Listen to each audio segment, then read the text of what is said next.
কিছু কিছু জিনিসের প্রতি আমার অ্যালার্জি আছে।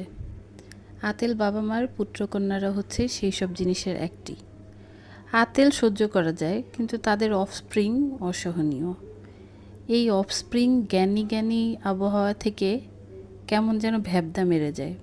বুদ্ধিশুদ্ধি নতুন লাইনে চলে, সেই লাইন ভয়াবহ লাইন।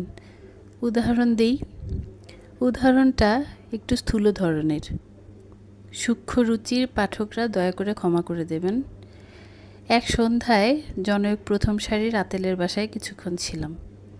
এই কিছুক্ষণেই তিনি তার জ্ঞান, বুদ্ধি ও বিশ্লেষণ দিয়ে আমাকে অভিভূত করে ফেললেন।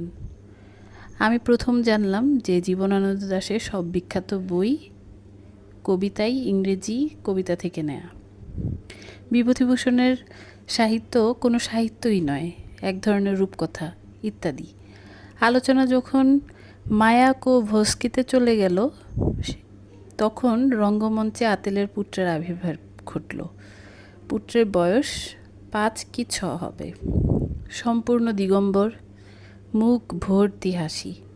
আমি তার দিকে তাকিয়ে বললাম, কি খবর খোকা? খোকা সঙ্গে সঙ্গে বলল, হাইগে আইলাম। আতেল ভদ্রলোক স্তম্ভিত।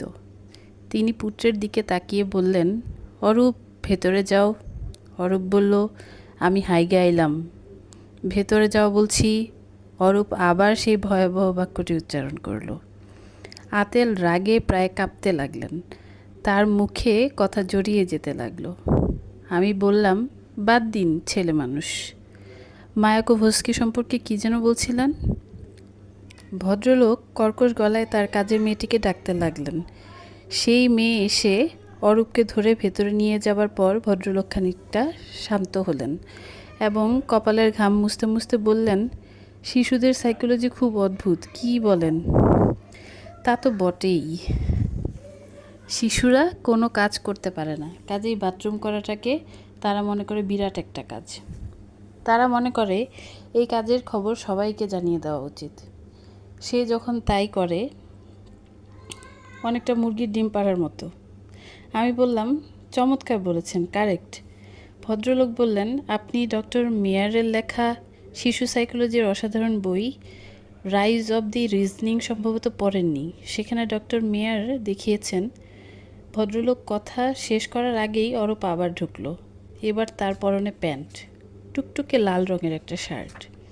ভদ্রলোক ছেলেকে দেখেই অত্যন্ত গম্ভীর হয়ে গেলেন। খড়খড়ে গলায় বললেন, এখানে কি চাই? অরূপ বলল, হাগা নিয়ে আসলাম।